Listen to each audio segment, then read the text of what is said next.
Cewch yn ein ôl i 1948. Yeah. Disgwyl y babi cynta. Yeah. Ac pam aethon nhw â chi i Gyfyrddin?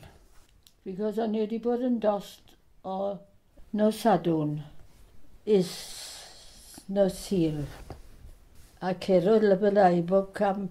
Fi'n mynd gwybod pam cerodd dim buses i gael o Cardigan a cath y lift y byti Newcastle Emlyn.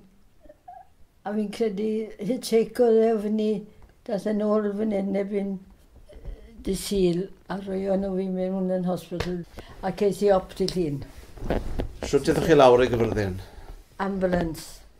A wedyn, oedd doctor yn galw mas i'ch gweld chi yn Hafod? O, Dr Albert. Fi oedd y sawl gwaith a nyrs a diseido nhw hynna fi'n mynd. A na beth oedd mwyaf rhyfedd y doctor oedd fan hyn.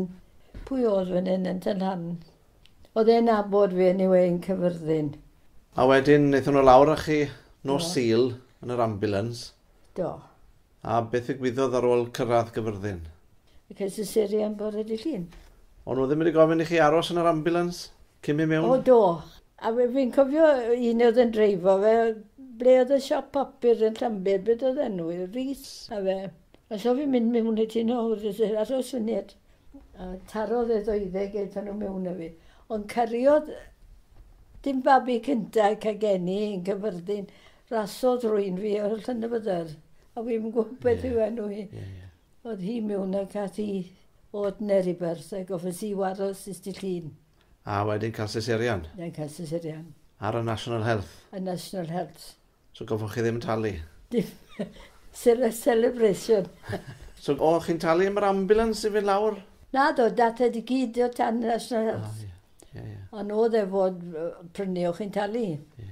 Ac am faint fi o'ch chi mewn yn... Pwtownos.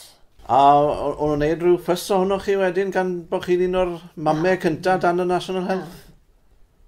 Neu o'n nhw'n eitha strict? Sut o'n nhw'n trin chi yn yr ysbyty? Dim ond ni fel teulu, chymod. A wedyn nôl i Hafod? Nôl i Hafod. A byw gyda'ch mam a'ch tad? Ie. Is bod y trydydd plentyn yn dod a meddyliodd Lewis, wel, mae bryd i ni mynd cymwy o le. So digon o help da chi yn gytre wedyn gyda 3 o blant? O, digon.